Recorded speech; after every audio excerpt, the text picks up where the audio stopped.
And it kicks you right in the ass. Because you can see right up on top, it says live preparing. Mm. Can you see that on your screen? No, I'm on Zoom. I didn't have it on Facebook. Okay. So I'm going to go, your live videos ended. I got that. This might be a little too hard to do. I don't know why this is so hard. It shouldn't be that hard. Maybe, it could be my internet. Apparently I'm on Midco, and Midco's had some problems lately. It kicked off NBC last night. And yeah, and then I called and said, hey, I had to be on hold forever. And it said, yes, we're sure we know of an outage in your area. So it could be Midco. So if that's the case, I'm not even going to worry about it being live on Facebook, because I'd rather just talk to you anyway. Yeah. So I'm not going to worry about the live prep, which is still doing up there. So I'll just edit this later. So Nova Wightman, you look so cute. It's just fun to see you in person. Yeah, likewise. Oh, and it's the funny thing is, Nova, I've never met you in person, in real life person. Doesn't that seem weird? It doesn't seem like that's true. I know so much about you, and we've talked like this a couple of times on Zoom. But I first met you, Nova, I'm going to say 2 years ago, but it feels like we could have known each other lifetimes ago. So yeah. I met you through Joey Torkeldsen, who I understand you're a friend of his wife. Yes, we've known each other since junior high, and then of course met Joey. He's been our realtor twice now, and yeah, he's a gem. He's one of my favorites. So it's a real life connection that you have, because to be honest, I've never met Joey in person either. But I feel like I know them, and that's kind of the beauty, and maybe it's only the beauty right now of where we find ourselves on April, what day is it, 29th, 2020. I have to timestamp everything I'm doing right now, because this is such a weird and unusual and hopefully unprecedented time we find ourselves in the whole COVID stuff. So Nova is an author and a coach who I met through Joey, as I said, but I'm just going to do the official bio from the book here. Nova Wightman is a certified life coach, an NLP practitioner, Reiki master, conversations with God coach on Neil Donald Walsh's team. And you're also the owner and operator of your own coaching company, Go Within Life Coaching. And I love all that. And I love that it says in your bio, Nova helps spiritual seekers become spiritual rock stars by blending their spirituality with their humanity so that they can enjoy the crap out of life. And when I first read that, I went, okay, I need to know this for a lot of reasons. So Nova, tell us just a little bit more about you, because this is 2 years old now. And so has anything changed since then, or can you tell us about your family? Maybe just catch us up. Yeah, a lot has changed. And in fact, the book is getting republished. I don't know if I told you that. I'm in the process of getting it republished and getting out to a larger market. But yeah, a lot has changed. I think I wrote that book when my girls were just tiny, and now they're 6 and 10. And the coaching business has grown quite a bit, and doing a lot more speaking engagements and whatnot. So it's just been really fun to get out there and share what I think is very practical and impactful spiritual work with a lot more people who I think are just kind of thirsty for it right now. So, okay, I know that, and I connect with you on a soul level, and I've been a business coach for a long time, and I just didn't know you could combine those two worlds. Yeah. I was kind of like feeling like I needed to be underground for a long time with even saying spirituality or love at work, and it's just becoming like I can't not anymore. And since I met you, some of these things are like boiling over in me, because I don't know. I know things now that I only hoped before, if that makes any sense. Yeah. And you are fascinating to me, because when we first talked a couple of years ago, you've never really known life in any other way besides a spiritual existence. Is that a true statement? Well, sort of. So I've always had, and I'm just going to take these off because I just realized now that they're not actually working. Oh, okay. And I wasn't hearing you through them. So why keep them on? No, I grew up with a really cool balance. So I had a mom who was she defined herself as very spiritual. She took me to a spiritual scientist church when I was a kid, and it was very kind of what some people might describe as woo woo. We would get healings in the beginning by energy workers. We would get readings at the end where people would channel your dead grandma or something like that. And so that was normal for me growing up. But then I also had an engineer father who was very grounded, very linear, very logical, but also had a great appreciation for the wonders, the natural wonders of the world. So he was never arrogant enough to say, Nova, this is what you should believe. This is what the world is like. And they both did this dance with me and my siblings where we got exposed to it all. And I just happened to latch on to what felt like truth to me, which was more along the lines of metaphysical, spiritual stuff. So that's what I mean when in my little tagline, which by the way, when I used to have a radio show, the producers helped me come up with that. And at first I thought it was kind of cheesy, but I like it. The enjoy the crap out of life part, because, what's the point of any of it? But the part specifically that says, like to merge your spirituality with your humanity, that was the part that was like my life. I straddled both those worlds, and I didn't know how to take the essence of who I am and what I believed, and the whole there's more to life than what you see, into the everyday scope of human living. So it just became my life's work, and I increasingly find ways to merge those two and close that gap, because I just think it creates a much more satisfying, fulfilling existence. Yeah. Not to mention, helps you access your highest potential. Okay, so I want to back up a little bit. Engineer, and your mom, what did your mom, did she work outside the home? Yeah, odd jobs here and there, but she was mostly stay-at-home mom. Yeah. So you got to have your mom there as this became just the way you lived your life, where you'd go to a church and you'd have people, you said channeling your dead grandmother. I mean, that just is what it is. I love that straddling both worlds as you grew up. And you grew up in Minnesota? No way. Come on. Yeah. Really? Yeah. So this isn't a California hoo-ha thing. Not that there's anything wrong with California. You guys who live in California, I love you. But this is in Minnesota. You're in Hugo now, right? Yeah, Lino Lake, Centerville. Okay. It's really just like 15 minutes north of St. Paul. Okay. So this is really fascinating to me as an observer. I like I said earlier, I know things now in my gut and soul and heart that make a lot of sense. But when I was starting on this journey for myself, conversations with God was a big part of my understanding of another way to do business and to do life. And so when I noticed that you're a Conversations with God coach, I didn't even know there was such a thing. Now, you told me before that your mom introduced you to this. Is that right? Conversations with God? Yeah, even though she had never read the book, and to be honest, I'm not sure if she ever did, but she had it on her bookshelf, and I used to just peruse her bookshelf and grab whatever title spoke to me. And when I was about 14 years old, there it was, and I pulled it off the shelf, and it was during a really kind of tumultuous time in my life. My parents were getting a divorce. There was all sorts of things going on. And I read the back of the book, and I was just like, whoa, this is truth to me. It in my 14-year-old brain, it just landed so deeply that I read it cover to cover and gobbled up everything that Neale Donald Walsch put out there. Again, because it just felt like truth to me. It felt like putting words to things that I intuitively felt, but just didn't have the language or comprehension for yet. So how did that then, at 14, what are you, freshman, 8th grader, freshman, something like that? Yeah, something like that, 8th grader. You start taking on a different understanding of everything than I would guess. I mean, maybe again, it's hard to go back and see it differently when that's just what you knew.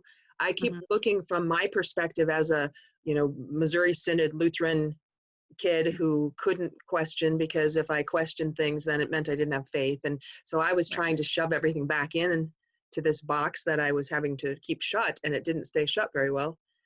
But so you at 14, it might have been just the opposite, if I'm observing that everything was okay to question and understand. Yeah, I didn't have anybody telling me not to think these things or telling me what to think, really. My parents were both super open about it. Although I will say at that time, it was my own journey. They were, again, they were going through a divorce, so they had their own stuff on their plate. But what was difficult was that even though I was very clear that it was okay to think these things and question these things and believe in these things, I didn't feel safe sharing it Mm, with others. It wasn't like it was just like, oh, here's Nova. She's the one who's different because of this, that, and the other thing. I actually really tried hard to adapt and blend in. mm, But kind of like what you were describing with that box you kept trying to close and it wouldn't stay closed. It was the same thing. Like I okay. just kept running up against experience after experience that at the time I felt, even though I knew intrinsically that I couldn't be anybody else. I didn't want to believe anything else. I didn't see there was anything wrong with me. It was just that I was different. And so it was impossible to like fit in the way that I was really trying hard to fit in. Well, and at that age, I mean, geez, that's what you want to do is fit in with everybody because you don't want Yeah. to be different when you're a kid. So as you Yeah. got into high school, college, how did this affect you? Tell me more about how you got there, and then I want to get into some specifics about where we find ourselves today, right now, today. Yeah. But tell me Yeah. more about how this impacted your the way you were raised after that. Yeah. Well, it definitely, I mean, I think I would describe myself as sort of an extroverted introvert growing up where I needed that alone time. I had daily practices even back then without intentionally doing so. I would read these books every day. I would take, whatever courses I could come across. I would drive to wherever Neil Donald Walsh was speaking. So I had that side of me, and I had maybe one or two friends that I could share it with and who were interested in it. And then on the other side of it, I was going to parties, I was going to college, I was doing all the things that you do at that age. But it was like this internal angst, and every decision I made, it just needed to have meaning. It needed to be a representation of who I felt I really am and what I felt I was here to do. Mm. So it just kind of like I went to college at the U of M, University of Minnesota. I have a degree in child psychology. I did that for a while. I worked in that field. It was gratifying, and it wasn't long though that I recognized like, nope, this isn't it. This isn't enough. And I was actually at a retreat of Neil's when I was maybe 25 or 26. Oh, I had to, somewhere around there, mid 20s. So this was post college. And I came across the whole knowledge of life coaching. It wasn't popular back then. I didn't know what it was. And I happened to be serving for AmeriCorps at the time. I was doing two years of service as a Promise Fellow. And they appointed you, since they didn't pay you anything, really, they appointed you with your own life coach. So these two synchronistic events happened at the same time. I found out it existed. Conversations with God, the foundation was offering training in it at the time, which isn't how I became a coach, by the way. And then like literally a month later, I found out I got my own life coach. So it just like all of these things, even though I was having normal experiences as a young adult and college student, everything was so synchronistic, and I always just followed where I felt I was being led.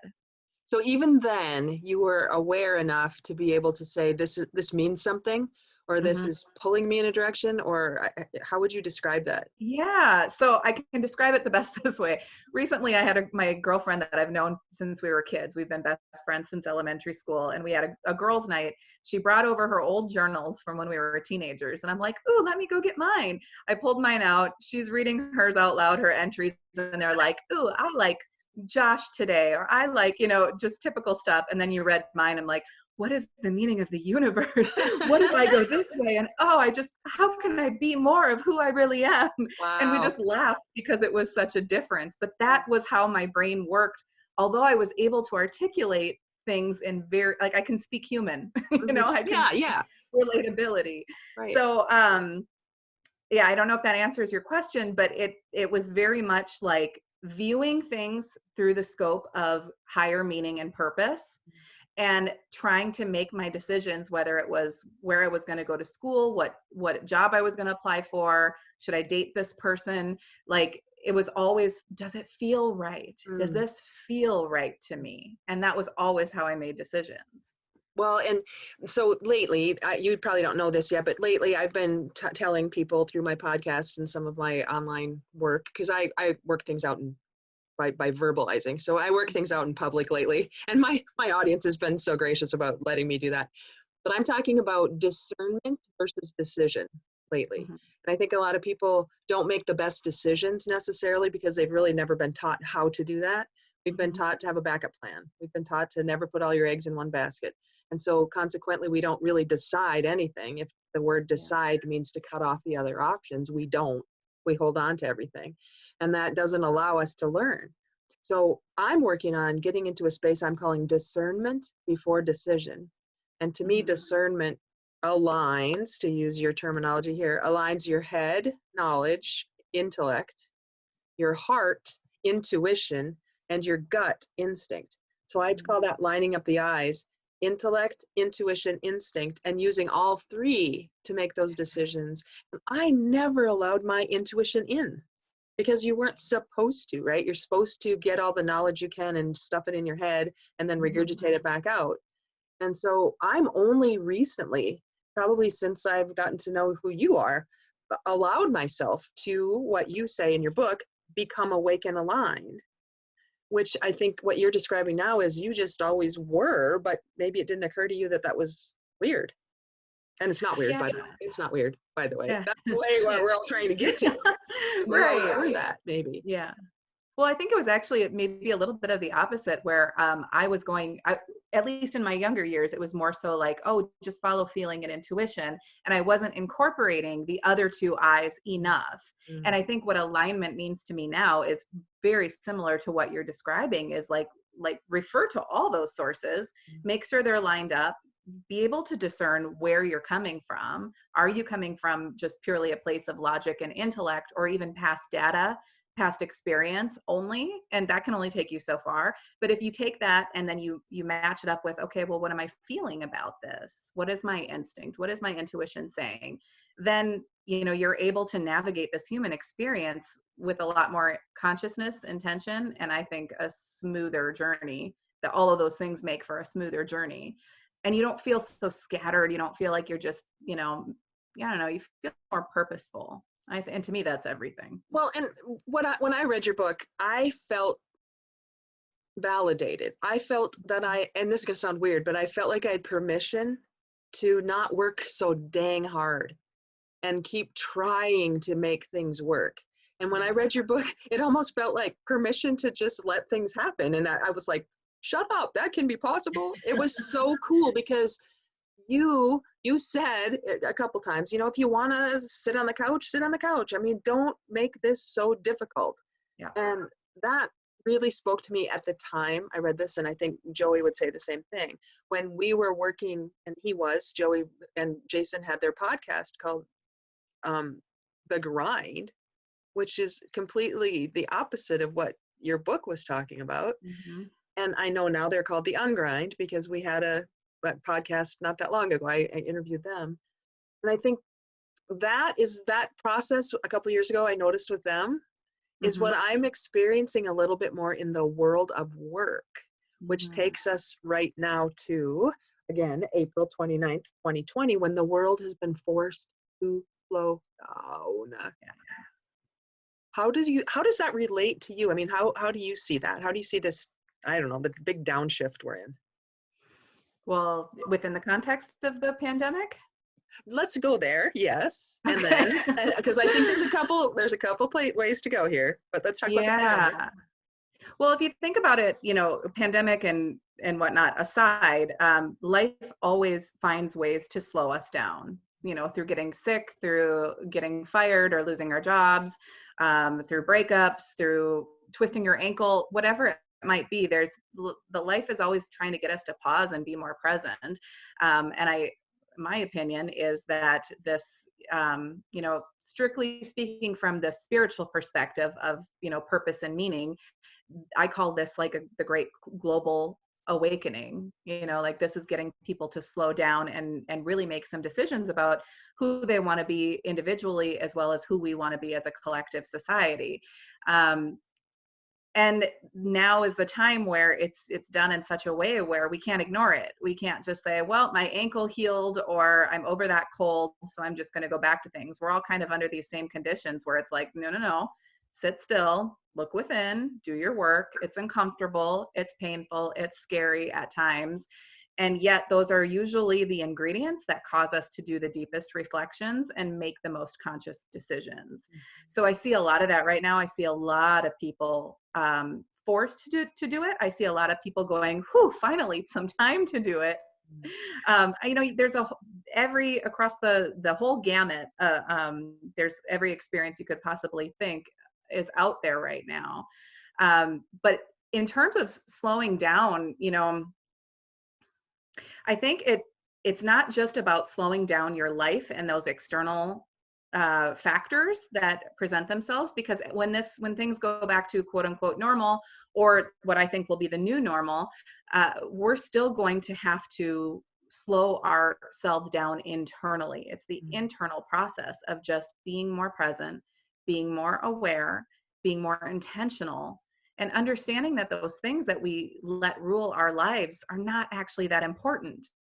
That it's our beliefs, our perspectives, how we want to demonstrate who we are. That's what matters. That's what makes the world go round and makes, life move in your own individual world. So I have a couple ways I could go with this, but I'm going to go in the business sense, because I know that you were not really in the business coaching at the time when the book came out. You were doing more life coaching. And at the time we talked, you were kind of going into some like a tire business or something really traditionally left-brained or more, business focused. Can you tell us a little bit about that process, and where are you now as far as business coaching goes? Yeah. Yes. So if you'll recall at the time, I was starting to move in the direction of what I was calling vibrational business coaching. So not just your traditional business coaching, but taking these concepts of alignment and energy and vibration and moving in those natural rhythms of life and applying them to growing your business. And it wasn't anything I intentionally set out to do. It just sort of unfolded, and people started reaching out to me for that. And so it was a very organic transition. And I wouldn't say that I'm fully transitioned into only that. I have clients who are still, I'm working with them on anything and everything. And even in business, it's not just, okay, let's talk about your business from the standpoint of alignment. Nobody's exempt from, creating their foundation for alignment and doing the whole personal overhaul first. If you want to be successful at business, and you have to learn how to line up those 3 eyes, like you said. Because a lot of people, I think, are noticing that those more external, linear, masculine energy type approaches of just, persevere, action oriented, be productive, do. It's just not sustainable anymore, because people keep burning out. They keep losing sight of what's important. And all of a sudden they're just taking a bunch of action, but it's not aligned. They don't know what they're doing, and they get scared, they get scattered, they get thrown all over the place. So my aim, or what I've been doing with those clients who come to me for that, and they're usually, I've worked with some corporate clients. I've worked with some what I call muggle businesses, like landscaping company. They wouldn't describe themselves as a spiritual company. Right. But we apply these concepts, and they're starting to see quicker success. They're starting to see greater satisfaction and fulfillment because they're able to make the changes that they know deep down they needed to make, versus trying to do things the way that the experts in the industry insist it needs to be done. They're learning to follow their instinct, their intuition. They're learning to take their past experience as well as their knowledge, the logic, and integrate it in with that, versus just coming from up here. So and it makes such a difference. So I'm so excited to hear more. How do they find you? How do they know what's missing? How do they identify that? Because it seems to me a landscape business, for example, if you're not having the success you want, which in business is usually enough clients or enough money or profit, or you would look to a landscape business expert. You wouldn't look to a spiritual coach to do this. So how does that happen for those traditional businesses who find success with going within? Mm-hmm. you? Yeah. Well, in my own personal world, and full disclosure, the landscape business is my brother's, so he found me through relation. Oh yeah, Um, he didn't have a choice. he didn't have a choice. Well, but he did. He could have Yeah, gone. He could yeah. have hired anybody, but he recognized that how powerful this stuff is, and Mhm. he wanted to. He knew that it was the way that he wanted to live. He just didn't know how to apply it and carry it over. So we did that. But I mean, and this kind of goes along with some of the primary concepts to alignment, is that when you are putting the majority of your focus and your energy and your time into your own alignment, your own well-being, paying attention to your own thoughts and emotions and managing them consciously and consistently, people find you. Mm, Opportunities find you. I do so little marketing. It's ridiculous. And I'll continue to do it that way because I know that the magnet for my business is my vibration. It's what I'm mm, putting out there. And, I know not everybody is aware of the law of attraction, or if they've heard it, they've, especially people who aren't already in the, spiritual communities or personal growth and development, they might, you know, think or hear about something like that through the lens of like, oh, pish posh, that's mhm, silly, that's mhm, this, that's that. Take a minute during the time of this quarantine when you're slowed down anyway, and just mm, observe your experience based on your thoughts. Observe what's showing up as a result of how you're tending or not tending to those emotions, and you'll have your own proof soon enough. So I mean, how somebody finds someone like me, well, hopefully there's going to be more and more people like me, and I think that people are really putting more credibility to feeling, to mm, energy, to natural rhythms and cycles, to taking meaning and purpose and actually placing it on the scale of priority that it should be. mm. And I think that's what a lot of this time of great global change and awakening is spurring in people. It's showing them what matters, and we're reprioritizing. Oh, Not that's everybody, but a lot of people. right. Well, and I don't know that it can be everybody. It's kind of like Mhm. when you look at the pandemic as it relates to illness, the illness that this is, because this is a real thing, and how we were trying to get over prepared for all of the people that were going to need all these hospital beds. And where I live, and I guess where you live in Minnesota, it could be the same. We're over prepared right now. We don't have, we're not lining up outside hospitals with needing beds. It could have Mhm. been that way in New York. They have a lot more people than we have. So for us, it's a different, not less important, but it's a different experience of the illness and the severity of this disease. And Mhm. I'm not downplaying it at all. But if we were over prepared to have the worst happen, it's not happening where I live in that way. So Yep. then we've got a little more space, and you do in Minnesota too, but we're opening up on Friday in 2 days. Mhm. We're bars and restaurants and hair salons. Thank you, are opening back up. I haven't had my hair cut for 2 months. And so it's a little bit different experience. And again, you can go back to what other people say, and you can say, I'm not going to trust my own intuition and my own because somebody outside of me said you shouldn't open up, or you should wear a mask, or you should, should. And I think Mhm. to your point about waking up and examining in yourself and then allowing yourself to experiment with this law of attraction. And you said you'll get your proof soon enough. Can you give people an example? And maybe this is a dumb way to ask the question, but what can people expect for their businesses when they align themselves? How can they measure that? What can they see? Well, one of the ways in which I encourage my clients to measure it from the beginning is just based on, and this might seem a little counterintuitive in the business world, but based on your level of happiness. Mm, And I like to even take that word happiness and make it a little bit more simple by saying how good you feel. Because I think words like happiness and whatnot, it can come with its side dish of pressure, right? mm, Like, what is happiness? But let's just agree that we all want to feel good. We all want to feel like half the reason we want to have successful businesses is because, in part, aside from contribution and all the logistical stuff like money and income, we want to feel good. We want to feel good about ourselves. So one thing that I like to do is, when I typically work with somebody at 6 or 12 months, and in the beginning, I like to measure, okay, how good do you feel right now? And we look at different aspects of it. It's not quite as simple as that. And then 3 months in, all right, let's have this conversation again. How good do you feel? What's changing? What are you noticing as a result of prioritizing your mental and emotional health and well-being? And I want to add and speak to what you just spoke to. I keep calling this like a great global awakening. I also don't want to downplay like the hardship and the array of experiences. You've got people who are bored out of their minds because they have nothing to do, and you've got people who wish they could be bored and wish that they were dealing with something like that. Nobody's experience is wrong. Nobody should be anywhere other than where they're at. That in my world, in my language, if it's in the space for you, it's somehow serving your journey, your experience. Focus on that. Leave everybody to, let them mind their own business while you mind yours. Sure. But noticing that over time and with consistency, commitment, and discipline, check in with yourself. See, where am I at? Who was I 3 months ago? Who was I 6 months ago, a year ago? What has changed? And in the beginning, it's going to look like it tends to, in my experience and observation, it tends to look like an internal shift. I always say the inner landscape will change before the outer landscape. And that's actually how it should be. Mm-hmm. Because then by the time the outer landscape changes, you're up to speed with it. You've done all the inner work. So I'll use my brother's example because I know he'll give me permission to, or he's already given me permission to.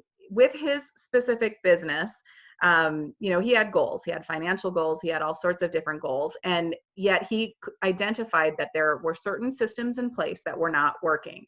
These were the very systems that he was taught. These were the systems that the industry recommended. And I'm not saying any of those systems are wrong. I'm saying that he noticed that he was not in alignment with it. Mm-hmm. So to continue to push forward in that way was going to lead to overwhelm, to biting off more than he could chew. It was going to lead to burnout. It was already affecting work-home life balance, all sorts of things. So when we shifted the focal point from, okay, let's attack these goals, that more like outward masculine energy approach. Again, nothing wrong with that, but you have to be aligned first. You have to line up your energy first before you take the action. When we shifted it from the outer stuff to the inner stuff, where he was focusing on being more present, where he was focusing on building this connection with himself, where he could trust himself, where he could discern over what felt right to him and what didn't feel right, where he could even discern simple things like, am I making this decision in my business from a reactionary place? Am I reacting to something? Okay, if so, let's step away. Let's sleep on it, as they say, and look at it tomorrow when I know that I'm going to wake up with a fresh mind and a fresh heart. And getting into that consistent rhythm of coming, like just doing these little tiny things to shift and make sure you're coming from the highest potential, the highest energy, the highest functioning brain version of your brain that you can. Over time, you can look, okay, I feel better. And then over more time, oh my gosh, look at those systems are changing and they're working. I got rid of what didn't work. I was able to put in what does work. Here we go.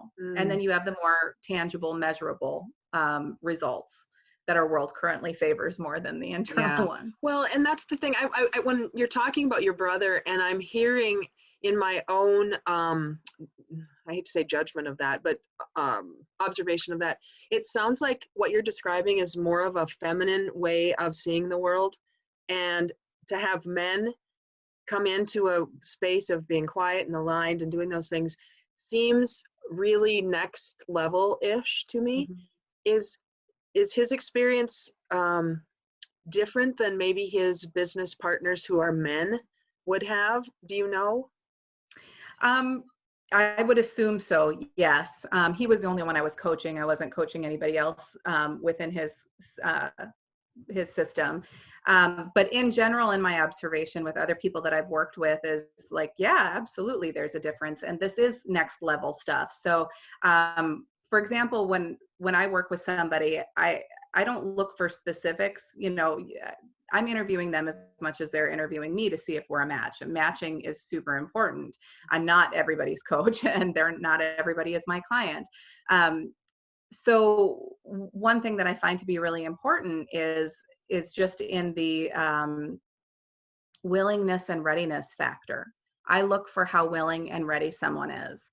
And if they are willing and if they are ready, and sometimes that shows up as like just being willing to admit that you don't know and being open to try something different. That's usually like the best. Those are the people that get the best results because they're not so attached to it needing to look a certain way. And so with all the different people that I've worked with within the context of business, that has been the common denominator: willingness and readiness, not their spiritual background, not their knowledge of energy and vibration and quantum physics or metaphysics. It's, are they willing and are they ready? Because if they are, they're going to try something different. They're going to put all their effort into it, and then with consistency, commitment, and discipline, and then they're going to start to see for themselves. They don't need me to tell them. They're going to see their own results. So I want to go back to consistency and commitment and all of that in a second. The first question I have for then a person who says, I don't know, it doesn't feel right. There's a pain point. Let's just say, let's use business terminology. There's a pain point that somebody would have to experience somehow to have the awareness to look at you as a possibility. Mm-hmm. Can you define what that is? What's that pain point typically for business people who come to you? What are they missing? Yeah. I mean, there's different types of pain points, obviously, but it's usually something that hits them at the core to take a leap like this, because this is really jumping from one world that everybody's known and was brought up in. And I get the leap. It's hard. It's not easy for most of us. It wasn't even easy for me, and I was brought up halfway in that way. But it's usually a pain point that hits you at your core, that addresses or challenges like the basics of being human. It could be, which it's usually money. It's usually like your livelihood. And to me, that's not superficial. That's not something we shouldn't care about. Money is an energy too. Money is an expression. We use money as an expression of who we are. And if it's your personal business, well, yeah, that matters. So it's either, they're losing money or they're not growing the way that they want to, and they want to increase their income. Yeah, sure. Great. Fair enough. That's going to be one of the reasons to reach out and get some help. But then also meaning and purpose. Purpose is huge. If people aren't satisfied and fulfilled with what they're doing, in fact, more people come to me for that than the money part and the tangible business growth, because even though that's what they get, that's one of the sort of symptoms of alignment, as I like to say, and especially this approach to business. It's a recognition that it's not even the money that you want. It's how you think it's going to make you feel. We all want to feel good. We all want to feel like we're being our most authentic selves. And if you don't have that in a category of your life that's so big as work, where you spend the majority of your time, that's a problem. That's a big deal. That's a big pain point. So that's typically the number one thing that people come to me for, is like, all right, I either need to change what I'm doing or change how I'm looking at it, or who I am within it. I don't know. Help me. Where do we start? Yeah. I heard it said one time. I had a friend who thought it was a woman, she thought she was climbing the ladder to success, and she had her life all mapped out for her. And she got up the ladder and she went, it's leaning against the wrong building. Oh my gosh, this whole time I thought this is what it was. It's midlife crisis, maybe you could call it, or, a crisis of purpose. I love that you said that. So can you tell people a little bit about the process? Like, what does it look like when they do work with you? You said it's hard because it's unfamiliar and that's outside their comfort zone, if you will. But what does it look like over time with you? You said 3 months, 6 months, a year? Yeah, well, these days it's 6 months or a year, but I'll tell you what, it's turning into a year, because I might ditch the 6-month approach, simply because those 3 magic ingredients that I've mentioned in my book, and I always make sure to mention: commitment, consistency, and discipline. We live in a world where we're looking for an overnight fix. Give me a pill, give me a new wonder program, a 1 week to this or that. And even if people experience success, it's usually, temporary success with that. And really what we're searching for is to change how we're approaching life, to really get clear on who we really are. So we could do that in the context of business. We can do that in the context of relationships, of love, of health, of whatever. It doesn't matter. At the core of it is you. And so with everybody, no matter what they come to me with, I get them started on a set of daily practices. Those are non-negotiable. that was the magic ingredient for me when my business and my life started to turn in this very powerful direction, is when my own coach put me on a set of daily practices and said, do them every day. If you skip a day or if you don't do them, I will fire you and I will keep your money. And he was not cheap. And that's what I needed. I needed somebody to demonstrate to me just how important, not the practices themselves. I mean, there's some real magic to them, both in terms of neurology and in energy, but it was the showing up. It was the showing up for yourself. And that's what he was holding me accountable to. So with all of my clients, that is a non-negotiable. If you don't want to do these habits every single day, please don't hire me. Go find someone else. I'm not the only one out there. But if you're willing and you're ready and you're willing to trust me even a little bit, just follow me. Not follow me like I'm going to tell you what to do, but engage in these practices and watch for yourself. Give it some time, and you're not even going to need me to justify or explain it. You're going to see it for yourself. And that's worth more than anything I could ever say to anybody. So it sounds like after they've gotten into the neurology of it and it becomes a habit, and you said after a year, can they expect that they might not need to have you all the time, but they might want you? Oh yeah, far sooner than that. After a while, it just like I just renewed with my own coach, not because I feel like a desperate need to. It's because it's so much more fun and meaningful for me to work with somebody, and because we get inside our own heads. One of the most profoundly transformative aspects to any style of coaching is that you have somebody to listen to you, and not necessarily in a fix my childhood wounds sort of way, although that happens, but everybody wants to be witnessed, and we have over 60,000 thoughts in a day, most of which are subconscious. We need help unpacking that. So there's something so transformative just about sharing and witnessing and having somebody say, oh, look here, did you look here? No, I didn't look there. Oh my God, how could I have missed that?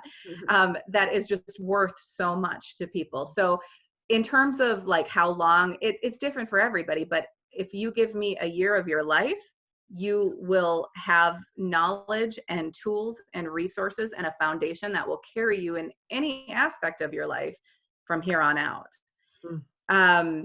The habits are at the core. They are the bread and butter. If somebody stops doing them, I pause the coaching. There's no point, because that's how powerful they are. And not even in a fluffy, magical way, although I do describe it that way too. It repatterns your brain. It rewires your neurology. When these things become habit, it changes how you think. It changes how you instinctually show up. Heck, it even changes how you react. If you reacted poorly to something before, biologically speaking, we are reactionary beings, but how we react is going to change. Energetically, you start emitting a different frequency. You start practicing different higher vibrations that via the law of attraction start attracting things to match it. Give me a year, 2 months, sure, great. Pick up my book, read it, do those habits, great. But if you want to take that and go for longer, you're going to see far better results. Okay, there's nothing more. I got it. Mic drop right there. We could talk forever. I selfishly could talk to you forever. I love having these conversations. I want people to know how to get a hold of you. So what's the best way to find you if they wanted to have another conversation about coaching or anything? Yeah, thank you. So my name, novawightman.com, is my website. That's NOVAWIGHTMAN. And then I also have a membership program, because as this work is becoming more in demand, I obviously encountered a really good problem where I just couldn't work with any more people than I already am individually, and group coaching programs. I put those together a couple times a year, but they're a lot of work. What is really fun for me to do is I created this membership program. So it's you put a little skin in the game of time and energy and effort and money. It's just $22 a month, but it's a membership program, so it's ongoing. So if any of this speaks to you and you're interested in it, maybe you've read my book or you get it and you read it and you're like, awesome, but I want a little bit of help with that. It's digestible, easy guidance. It's consistency and commitment and discipline without having to hire somebody as your one-on-one coach for a year, which is an investment.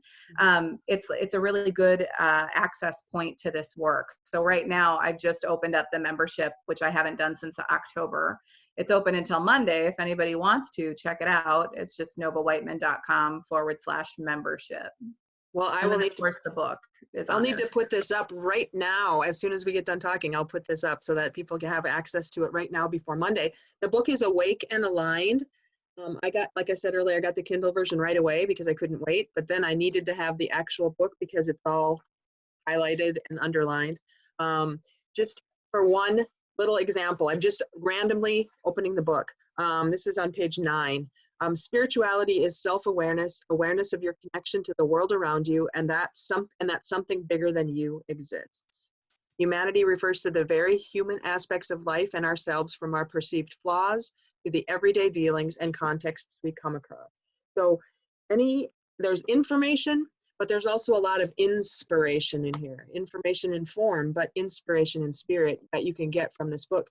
And NovaWightman.com. Please check that out. I promise you I will put this up tonight so that you'll hear this on Wednesday, April 29th until Monday. What is that? May 4th, I think. May 4th, yeah. Monday, May 4th, Nova's coaching, or her coaching group is open. So take advantage of the opportunity to connect with Nova if this spoke to you at all. We're in the midst of awakening. That's what you called it, right? The great awakening. Amidst of an awakening where we're really face to face with our own humanity, our human aspects, where we're also searching for meaning. And I found a great answer to be blending the two. And I call that alignment. Love it. Love it. Love it. Nova, thank you so much for spending some time with me today. Yeah. I love your energy. I love who I feel like I am when I'm around you. So I think that speaks to what you can do, even having never met you in person yet. Well, and we're going to meet in person. Yes. We have to. When the shows go first. We have Thank to. you, Jody. I've enjoyed this so much. I appreciate it. Bye, everybody.